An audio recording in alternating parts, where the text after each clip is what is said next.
Cantabria desde la Solana tiene hoy una invitada muy especial. ¿Por qué?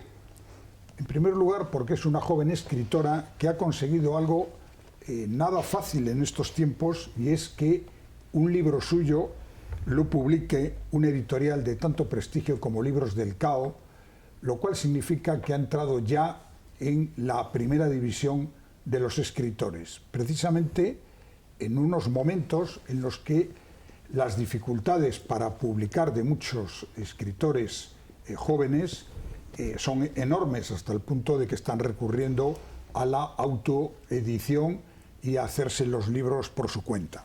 Y me estoy refiriendo a Marta San Miguel. Buenas noches, Marta. Buenas noches, Manuel Ángel. Marta San Miguel es, en primer lugar, periodista que ha trabajado y desarrollado su tarea profesional en el diario Montañés, primero en la sección de cultura, que parecía además lo lógico y lo obvio.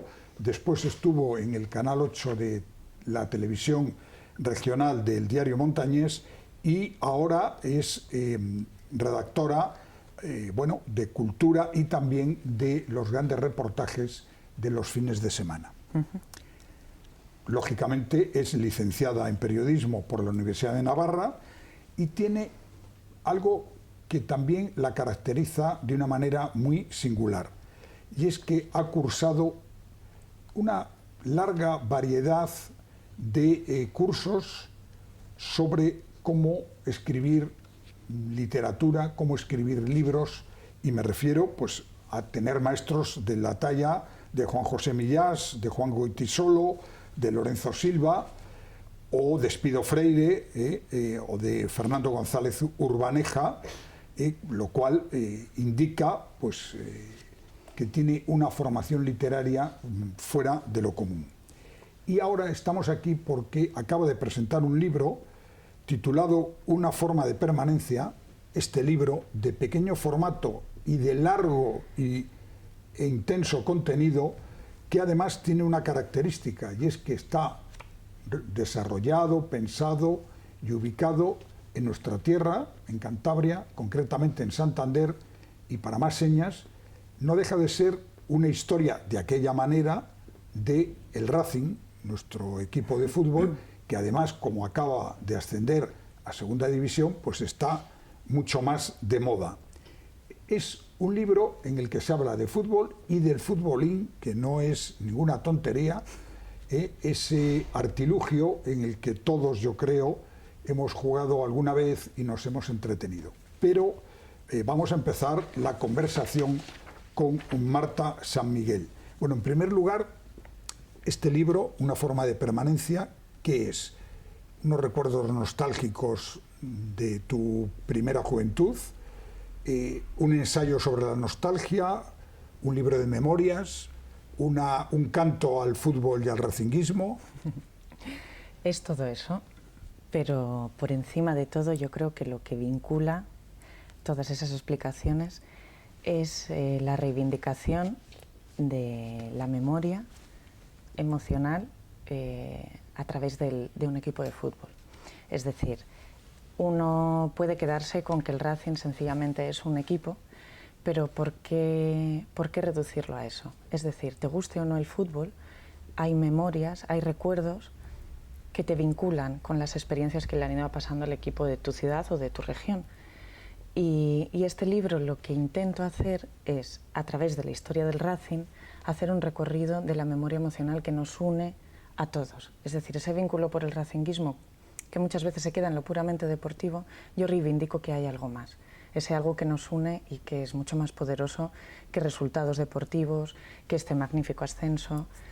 De ahí que el resultado de la lectura sea que a través de una experiencia en apariencia particular, que puede ser la mía, en el fondo es la mirada colectiva de todos los cántabros. Podríamos decir entonces que es una manera de ver Santander y de ver Cantabria a través del fútbol y del Racing. Eso es. En el fondo, el recorrido que voy haciendo empieza en la pista del colegio, donde todos empezamos a ensayar lo que es la vida y lo que es el mundo que nos vamos a encontrar. ¿Y cómo lo hacemos? Jugando. Y puedes jugar al fútbol, puedes jugar a la peonza, a las canicas, al escondite. Es decir, la pista como anticipo. Entonces, en ese lugar es donde empieza la narración y acaba en el estadio. Es decir, ¿qué itinerario hay desde ese inicio hasta el final? Entonces, en mi caso, yo jugaba al fútbol. En mi caso, era futbolera. En mi casa, más que ver fútbol, se escuchaba el fútbol. Porque la radio ha sido siempre como esa banda sonora que ha estado en mi casa, tanto por la música como por los partidos. Entonces, a través de esos recuerdos, voy hilando esa sucesión de anécdotas que son el equipo que hoy en día está celebrando ese ascenso a Segunda División, ese equipo que consigue entradas al campo más numerosas que algunos equipos de primera y que muchos segundas, ese equipo que lleva a jóvenes de 18, 20 años que no vienen la manita al Barça y les está llevando al campo. Entonces, ¿qué sucede ahí? ¿Por qué ese equipo o este equipo nuestro trasciende lo deportivo? Pues a través de esas anécdotas reivindico eso, ¿no? Es un toque de atención a la conciencia de no perdamos de vista los recuerdos que nos atan a nuestro territorio y a través del juego, que es la manera que tenemos de relacionarnos cuando somos pequeños, pues hago un guiño un poco a esa inocencia de cuando somos pequeños. Bueno, y vamos a entrar, ¿por qué no?, en los clichés. En principio, sorprende que una escritora como tú, que además tienes una trayectoria como poeta muy importante, escriba un libro. Eso no sorprende, pero sí que en el libro el tema central sea el fútbol, que siempre se ha conectado con el mundo masculino más que con el mundo femenino. ¿Por qué este giro y por qué? Acabas de hablar un poco de que tú siempre has sido muy aficionada al fútbol, pero ¿cómo ves ahora el mundo de la mujer? Estamos viendo cómo se está también poniendo en valor el fútbol femenino en las grandes competiciones. ¿Qué está cambiando ahí en el mundo del fútbol respecto al tema de la presencia femenina? Yo creo que tanto en el fútbol como en todos los ámbitos de la vida, la mujer se ha perdido muchísimas cosas a lo largo de la historia. Y creo que ahora empezamos a hablar de normalidad. Normalidad no es que sea noticia que yo escriba un libro por ser mujer. Normalidad es que haya mujeres escribiendo sobre fútbol, retransmitiendo partidos, dirigiendo instituciones culturales, ocupando cargos de responsabilidad en política. Esa es la normalidad a la que hay que tender. Claro que hay clichés. A mí hay muchas personas que ahora me dicen, joder, pero ¿no era raro para ti jugar al fútbol siendo niña? Y yo no. Cuando eres niña no tienes conciencia de qué eres y sobre todo de qué no eres. Entonces el primer capítulo se llama Control de pecho porque a mí el fútbol es lo que me enseña en un momento muy concreto y determinado que soy mujer. Entonces, hasta ese momento ser mujer no era ni eximente ni condición de nada. Entonces, ese cambio es lo que ojalá, no sé si mi generación o la generación de mis hijos, verá con más naturalidad. Creo que estamos conquistando no territorios que antes estaban ocupados solo por hombres. Yo quiero pensar que estamos conquistando la naturalidad en esa convivencia, en esos espacios. ¿Hasta qué punto el fútbol tiene que ser un territorio solo de hombres o de mujeres? Insisto, el juego no tiene que ser patrimonio de nadie. El juego entendido como una actividad física, como una actividad lúdica, pero también como una actividad de desarrollo personal, de establecer relaciones. Y en ese sentido, este libro creo que aporta un paso más a la normalización, o me gustaría creerlo. Bueno, en la portada de este libro aparecen dos jugadores de futbolín.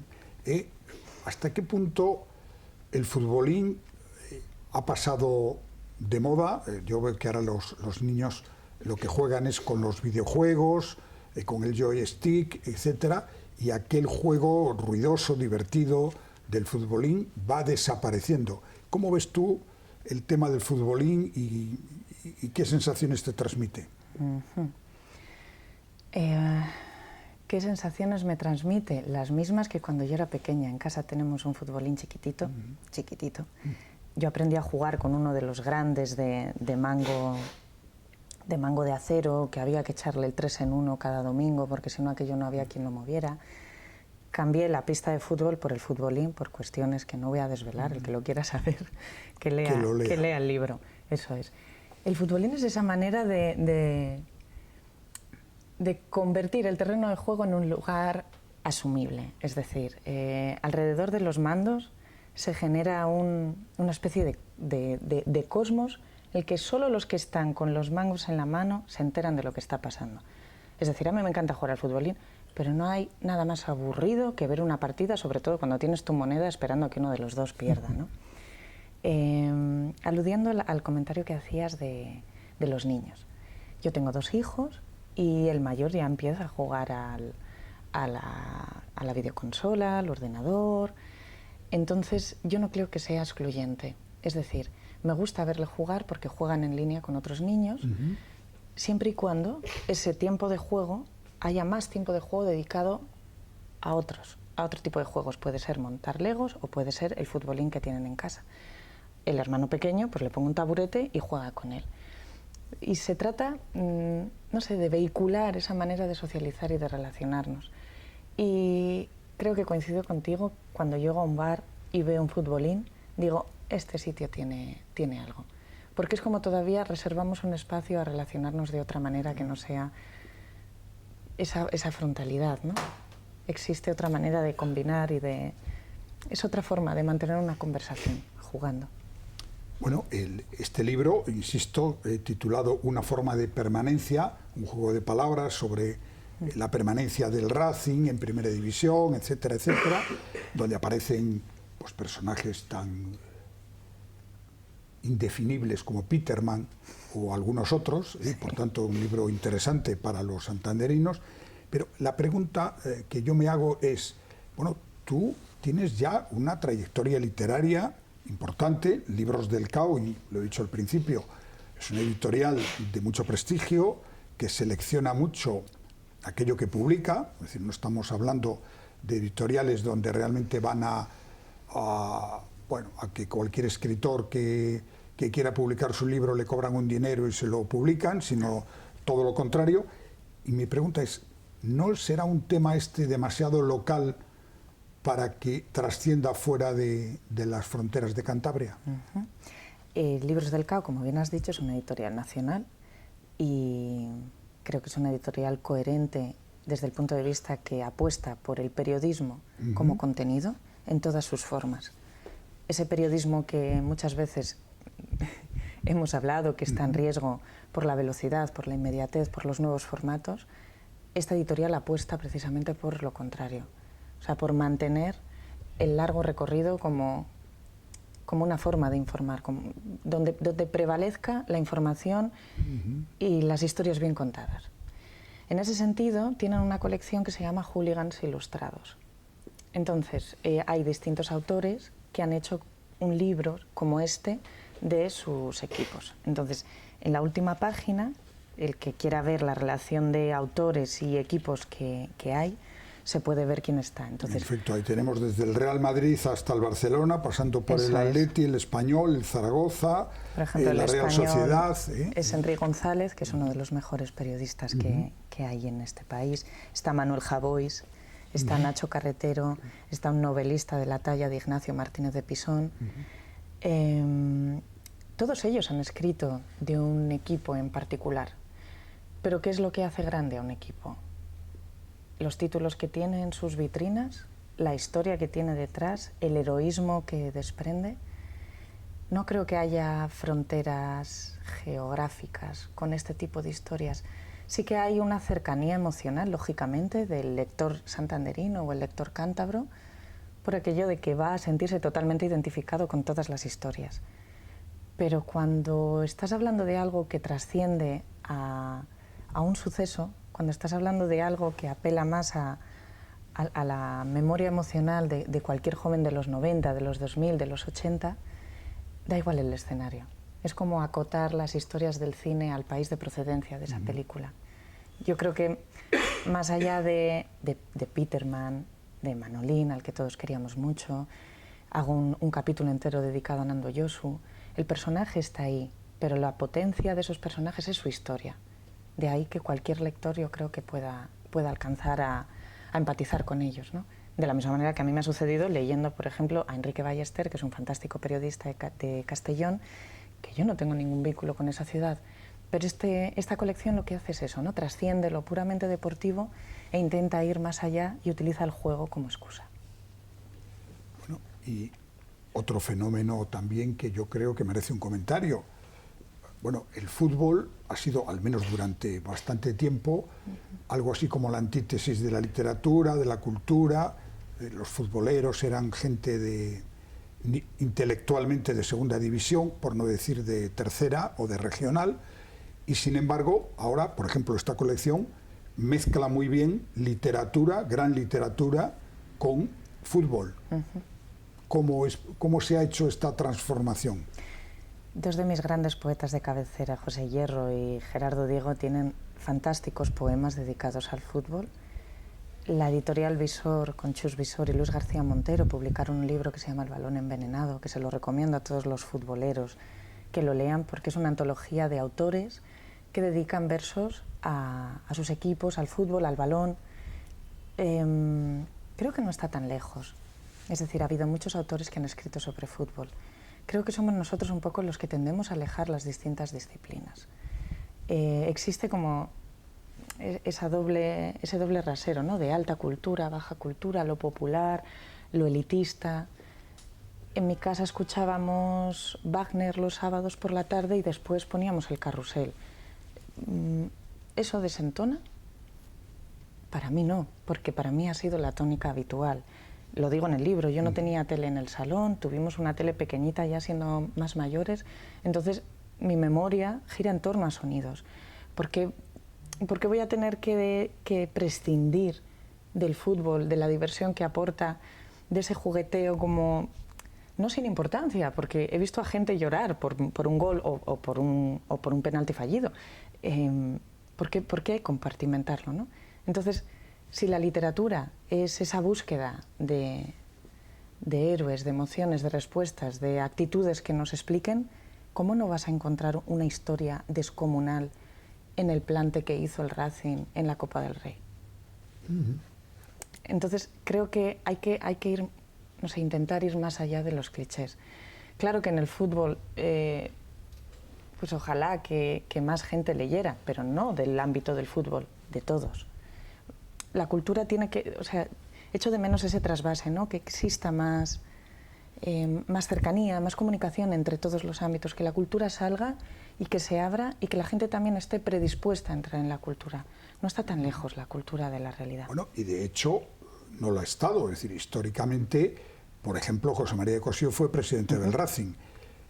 Aquel famoso poema de la Oda a Plazco, pues está ahí en la historia del Racing. Lo que pasa es que después eso se pierde, y yo todavía recuerdo un entrenador, no vamos a dar su nombre, Vasco por más señas, que cuando veía a uno de sus jugadores del Racing leyendo un libro decía: tú, chaval, lee el Marca, que con eso vas que ardes. Y bueno, esa yo creo que ha sido un poco la contradicción. No sé cómo ves tú ese cambio que está habiendo. Por ejemplo, tú hablabas de un gran periodista perdón, del diario El País, que pasó de una sección como Cultura a Deportes. También parecía una cosa muy sorprendente. Efectivamente. Santiago Segurola es otro caso. A día de hoy, muchos de las grandes firmas basculan entre deportes y cultura, o política, o sociedad. Y yo insisto que creo que la importancia está en las historias y en saber contarlas. Y creo que en el fondo ese habitar tan sin fronteras puede beneficiar a todos, lógicamente teniendo un público cada uno muy concreto. Bueno, Marta, tú lanzas este libro en una editorial, como he dicho y reitero, de mucho prestigio, como Libros del Cao, que en efecto ha publicado muchos libros de grandes periodistas, algo también muy interesante y muy importante. Y ahora yo entiendo que tú has empezado una nueva etapa como escritora ya en la primera división, no en las divisiones regionales. Y mi pregunta es, primero, ¿hasta qué punto, por ejemplo, en este libro, la figura del editor, que ha sido siempre paradigmática en el mundo de la literatura, ha tenido algún peso? Y en segundo lugar, ¿en qué estás trabajando ya ahora para tu próximo libro? Los editores creo que deberíamos devolver la mirada hacia ellos, como bien has dicho.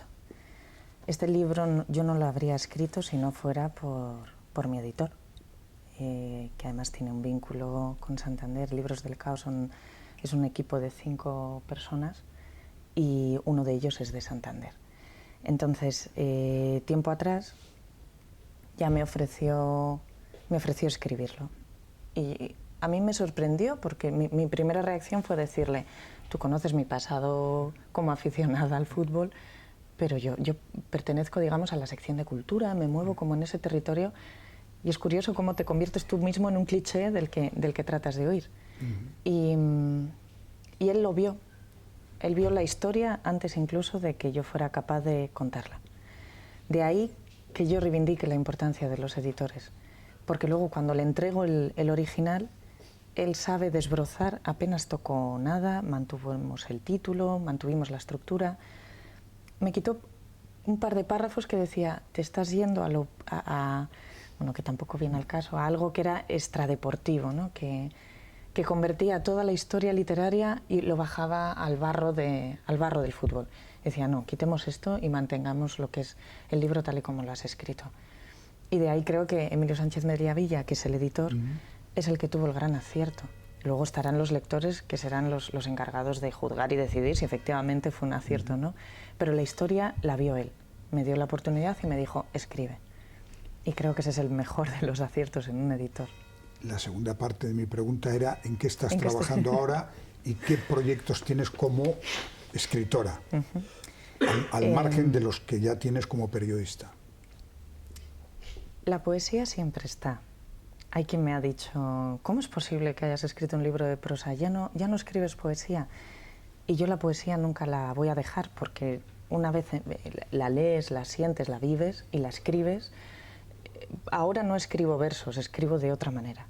Entonces, siempre tengo una libreta desde que era cría. Fui con mi madre a una presentación de un libro de Javier Reverte. Yo tendría 9 o 10 años, lógicamente, era Vagabundo en África, o sea, era imposible que yo me fuera a leer ese libro. Y lo único que quería era acercarme a él y preguntarle: ¿cómo se hace para escribir libros? Y efectivamente esperé toda la cola que firmara los autógrafos y demás, y ya cuando acabó, pues me acerqué. Y me dijo: escribe todos los días, lleva una libreta en tu mochila, donde sea, pero escribe todos los días, aunque sea, escribe lo que has comido, pero escribe a diario. A mí aquello se me quedó y, como es uno de los grandes y le admiro mucho, creo que le hice caso. Entonces, ¿en qué estoy escribiendo, en qué estoy trabajando ahora? Tengo una novela en el cajón que no sé si algún día saldrá o no saldrá, la han leído varias personas.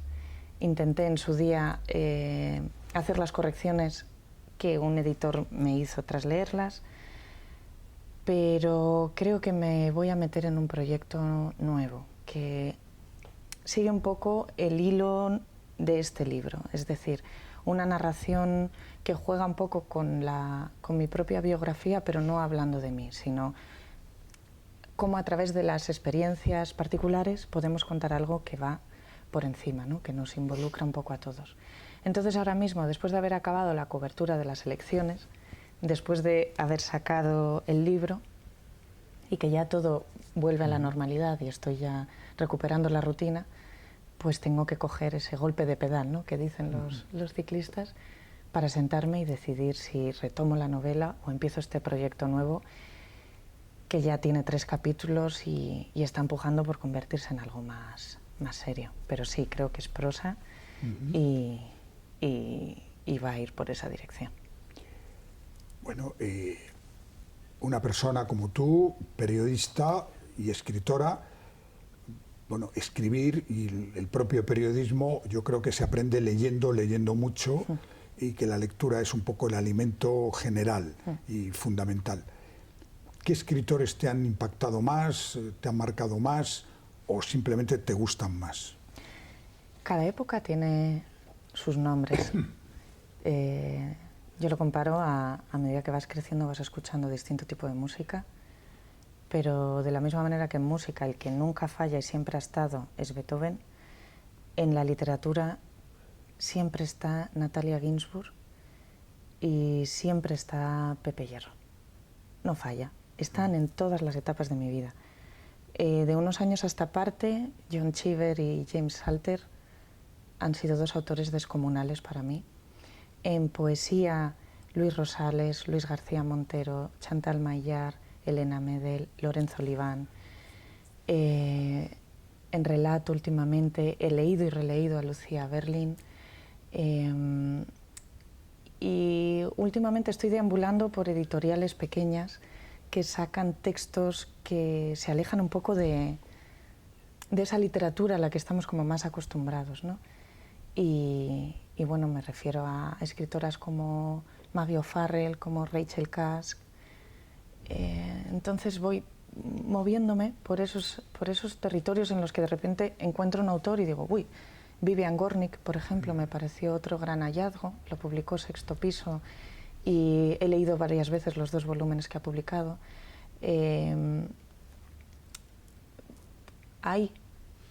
Ahora mismo te cito de memoria más o menos los que he ido leyendo.